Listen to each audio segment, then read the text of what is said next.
Madam President, 16 years after the terrorist attack of September 11, 2001, our nation unites once again to honor the Americans killed on that horrific day. Our minds are filled with the haunting images of the burning towers, the crumbling structure of the Pentagon, and the smoking field in Pennsylvania.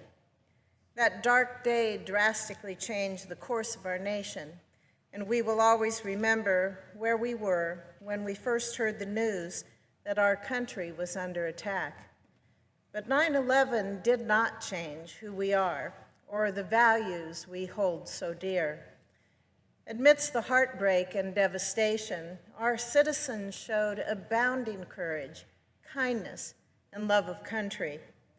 In New York City, Arlington, and the Scar Field in Shanksville, American flags were placed atop the rubble as symbols of hope and determination in the face of evil. We will always remember the innocent lives lost in the attack, and we will forever be grateful for the brave first responders who ran toward danger to help those in need. We should also remember the significant work of the men and women of the United States Strategic Command in Nebraska during this national emergency. Madam President, today I want to recognize and honor what happened at STRATCOM on 9/11. On that fateful day, STRATCOM staff at Offutt Air Force Base, along with military personnel at several other United States bases, woke up expecting to strategize a response to a major attack against the United States. Days earlier, they had begun Global Guardian, an annual training exercise performed by the United States Strategic Command, the Air Force Space Command, and NORAD. The main purpose of the exercise was to test the military's command and control procedures in the event of nuclear warfare. Leaders at STRATCOM learned during breakfast that a plane had struck the World Trade Center. When the second plane hit shortly thereafter, they understood that this had not been an accident. America was under attack. The Global Guardian's fictional exercise, it was quickly canceled, and the men and women of STRATCOM responded to the day's events happening in the real world. After the FAA ordered every plane in the United States to be grounded, STRATCOM monitored the landings of thousands of civilian aircraft.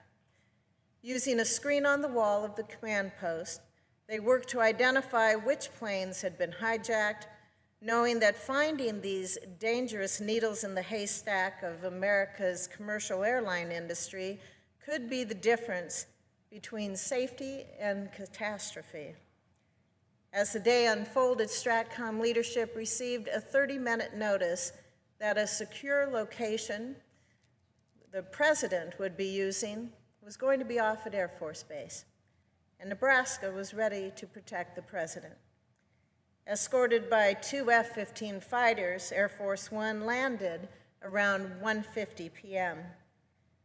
Admiral Richard Meese, in charge of Strategic Command at the time, picked up President Bush in his car and drove to STRATCOM's underground command post. STRATCOM staff quickly briefed the president and established a secure video link that allowed him to speak with the National Security Council and other senior officials. For 2 hours, Nebraska served as the center of America's national defense before President Bush returned to Washington. And we did it well. Nebraska is honored to host the United States Strategic Command Center, and we are proud of the excellent work they did during the attacks of 9/11 to protect our country. Madam President, year after year, this day is a reminder of tragedy and tears, but we should also recall the strength and resolve of the citizens of the greatest country on earth. Though the threats to our way of life have and will continue to evolve, our enduring commitment to defending freedom will never waver. Thank you, Madam President. I yield the floor.